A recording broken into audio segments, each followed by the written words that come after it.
Ever feel like you're supposed to have it all together all the time? Oh, yeah. Like constantly. Definitely. Well, Brené Brown's Daring Greatly dives deep into why that's, well, not really a recipe for a good life. Uh-huh. We're diving into her world of vulnerability, shame, and this path to what she calls wholehearted living. Sounds interesting. Ready to get started? Yeah, let's go. Okay, great. So the book kind of flips the script on how we usually think about vulnerability, Right? showing how, actually, it can be the foundation for a more courageous and connected life. Yeah, it's fascinating how she does that. It really is. Usually when you hear vulnerability, you don't think strength. Right? No, not usually. So how does Brené Brown even define it? Well, she describes it as uncertainty, risk, and emotional exposure. Okay. That feeling of putting yourself out there, not knowing the outcome. And that's scary for a lot of people. It is, for most people. I mean, even Brené Brown herself talks about growing up with a family motto of lock and load. Yeah, that's about as far from embracing vulnerability as you can get. Literally. But what's so relatable about the book is that Brown doesn't pretend she's perfect. Right. She's open about her own background, which valued self-sufficiency, Oh. and saw vulnerability as a weakness, actually. So then what changed for her? Why even bother with vulnerability if it feels so risky? Because if you avoid vulnerability, you end up living a half-life, she says. Brown argues that when we numb vulnerability, we numb everything. Everything. Yeah. Joy, connection, creativity, you name it. Oh, wow. We get stuck in this place of feeling like we're not enough. Ah. Always striving for perfection, always afraid of being judged. So it's like we're trading authenticity for safety. Yeah, But that safety comes with a big cost. exactly. And the irony is that safety isn't even real. Oh, so. Avoiding vulnerability doesn't protect us from pain. Right. It actually prevents us from experiencing all the good stuff in life, too. Okay, I see the connection to wholehearted living now. But what does that look like, practically? Imagine waking up every day feeling like you are enough, just as you are. Okay. Flaws and all. That's wholehearted living. Embracing who you are, showing up authentically, engaging with life from a place of worthiness. That sounds amazing, but let's be real. It's easier said than done, isn't it? Oh, absolutely. I mean, most of us deal with insecurities and self-doubt. For sure. And that's where shame comes in. Okay. Brené Brown describes shame as this intensely painful feeling or experience of believing that we're flawed and therefore unworthy of love and belonging. Okay, so how's that different from guilt? I feel like people mix those up all the time. You're right, they do. But there's a key difference. What is it? Guilt is, I did something bad. Shame is, I am bad. Shame attacks who we are at our core, makes us want to hide. That makes sense. And there's that story in the book about the man who wasn't into Brené's work at first. Yes. But then he had this big breakthrough when he understood the difference between shame and guilt. Can you tell us about that? Absolutely. So this guy thought he was too cool for all this vulnerability stuff. Okay. But then Brown started talking about shame. It was like a light bulb went off. Yeah. He realized a lot of his behavior came from a deep fear of not being worthy. That must have been a big realization. Yeah, as uncomfortable as it was the first step to healing and growth. So understanding shame is crucial to this whole process of daring greatly and living wholeheartedly. Definitely. But how do we even begin to tackle something so deeply rooted? Well, recognizing it is the first step. Okay. Once we see shame and understand what triggers it, we can start to develop shame resilience. Shame resilience. What's that? Think of it like a muscle that you build up with practice. Okay. It's about learning to recognize shame when it pops up, to understand what it's telling you, and to respond to it in a healthy way. So not letting it derail us. Exactly. So instead of getting swallowed up by shame, we can learn to navigate it and come out stronger on the other side. Exactly. Shame resilience lets us move through those difficult emotions without letting them define us. Okay. And that gives us the courage to dare greatly, to show up, be vulnerable, and live a more wholehearted life. So we've been talking about vulnerability and shame and how they play into living wholehearted lives. Yeah. But how does all of this translate into the real world? Life isn't always pretty, right? It's messy. And Brené Brown doesn't shy away from that. She looks at some really essential but difficult areas like parenting and the workplace. Okay, let's talk about parenting then. I think a lot of us worry about, screwing up our kids. How does daring greatly approach raising children in a culture that often prioritizes perfection over just being real? Well, the book really emphasizes that we can't give our kids what we don't have ourselves. Makes sense. If we want to raise kids who are comfortable with vulnerability, we have to model it for them. So it's not just about telling them to be brave. It's about showing them what that actually looks like. Exactly. And that includes being vulnerable about our own struggles, our own imperfections. Right. Kids need to see that it's okay to not have all the answers, to mess up sometimes, and to ask for help. That makes a lot of sense. And it reminds me of that story Brown shares about her daughter feeling like the other at school. Oh, Can you yeah? tell us about that? Absolutely. It's such a powerful story. Her daughter comes home from school upset because she feels like she's always the last one picked for teams Oh, and that she doesn't really fit in. it's tough being a kid sometimes. Yeah.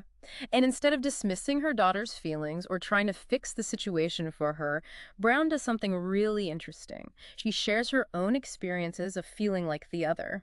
So she meets her daughter where she's at. Exactly, with empathy and vulnerability. Wow.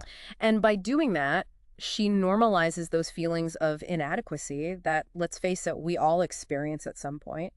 She lets her daughter know that she's not alone in feeling that way. It's okay to feel that way. Yeah, and that those feelings don't define her worth. It's so powerful how vulnerability can create that sense of connection. It is. And Brown says this applies not just to our relationships with our kids, but to how we interact with other parents, too. Because the parenting world can be kind of a minefield, can it? It can be. It feels like there's always someone judging your choices. That's true. But the book encourages us to ditch that judgmental mindset and try to approach parenting from a place of empathy and support. I like that. We're all just doing the best we can with what we know, right? Right. And we need to create spaces where parents can feel safe to share their struggles and support each other. So ditch the mom guilt, ditch the competition, and just build each other up. Exactly. We're all on the same team here navigating this crazy thing called parenthood. Love it.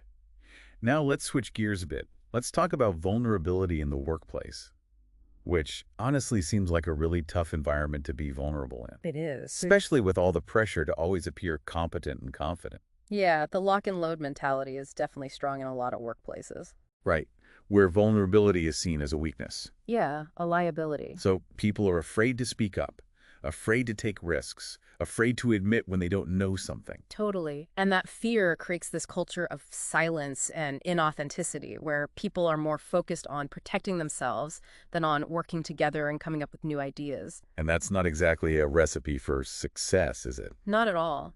And one of the areas where this plays out the most is in how we give and receive feedback. Feedback is already such a touchy subject, even in the best circumstances. It is.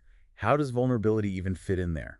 Well, the book says that our fear of vulnerability often leads to us disengaging from feedback, both in how we give it and how we receive it. We're afraid of hurting someone's feelings. Yeah, and being seen as incompetent or causing trouble. So we end up just dancing around the issue, avoiding those tough conversations. Right. And ultimately missing opportunities to learn and grow. Exactly. But Brown suggests a different approach, one that's grounded in vulnerability and connection. Okay, I like that. What does that look like? She says instead of thinking of feedback as something we do to someone, we should think of it as something we do with them. Oh, I see. More collaborative. So more like a team effort. Precisely. Mm.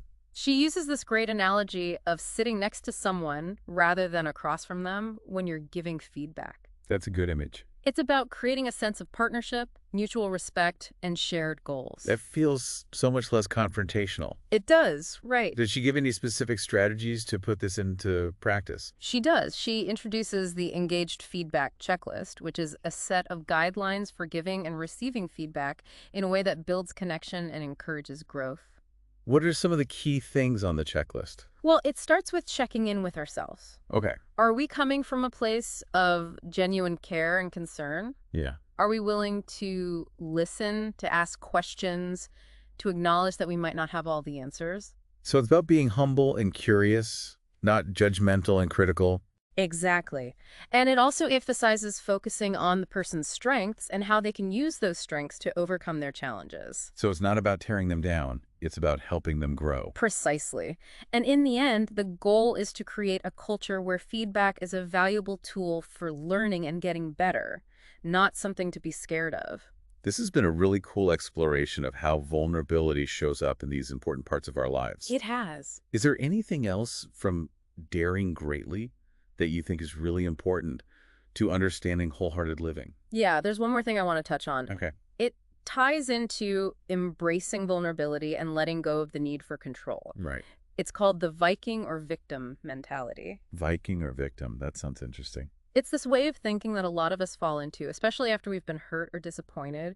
We either become the Viking, tough, stoic, in control, or the victim, helpless, powerless, at the mercy of others. And neither one of those sounds particularly healthy. No, they're not. The Viking mentality prevents us from acknowledging our needs and asking for help. Yeah. And the victim mentality keeps us stuck in a cycle of blame and resentment. So how do we break free from this either trap? The book says it takes a willingness to step outside those rigid roles and embrace the reality of being human, Okay. which is messy and imperfect. It's about realizing that we can be strong and vulnerable at the same time, assertive and compassionate. It's about finding a balance. Exactly. And that balance is key to having healthy relationships with ourselves and with others. Wow, this deep dive into daring greatly has been Yeah, really eye-opening. it is. It's amazing how Brené Brown brings together all this research, Yeah. personal stories, practical advice, Right. to make such a strong argument for vulnerability. It's definitely a book that sticks with you. It is. So as we're wrapping up here, Yeah. what are some of the big takeaways for our listeners? What do you hope people will remember from this conversation? Well, I hope people come away with a better understanding of vulnerability, not as weakness, but as courage. Okay. The courage to be imperfect, Yeah. to show up authentically, Right. and to embrace, the whole human experience. It's like that quote Brené uses from Theodore Roosevelt. Yeah. It is not the critic who counts. Oh, yeah. The credit belongs to the man who is actually in the arena, whose face is marred by dust and sweat and blood. Exactly. Daring greatly means being willing to step into the arena. To risk failure, put yourself out there even when you're scared. Choosing courage over comfort, connection over being perfect. And realizing that we're not alone in this. We all have insecurities, we all mess up, and we all need help sometimes. That's so true. The book really highlights the importance of connection. Yeah. Building a solid support network. People who love you for who you are, flaws and all. Those are the people who will cheer us on when we dare greatly. Yes. And be there to help us back up when we fall. Yeah. And speaking of falling, one of the most important things I've learned from daring greatly is this idea of building shame resilience. Oh, that's huge. Shame is something everyone experiences, Yeah. but it doesn't have to control us. Right. When we learn to recognize shame, understand what triggers it, Yeah. and deal with it in a healthy way, Yeah. that's when we take back our power and our worth. It's about changing our thinking from I am bad to I feel shame and that's okay. Exactly. And that shift in perspective can be so freeing. So as we come up from this deep dive, I want to leave our listeners with a little challenge. I'm Imdeen. Think of one area in your life where you want to show up more fully, where you want to dare greatly, but you're holding back out of fear. Okay. What's one tiny step you can take today to move in that direction? Doesn't have to be a huge leap, just Yeah. a nudge toward vulnerability and authenticity. Right. Maybe it's talking about your feelings with someone you trust, or Yeah. trying something new, or speaking up for what you believe in. And remember, you don't have to do this alone. No. Find people who will support you on this journey. Yes. People who'll celebrate your wins and be there if you stumble. The world needs what you have to offer. And to offer it, you have to dare greatly. Show up and be seen just as you are. So go out there, fellow deep divers, and dare greatly. We'll see you on our next adventure.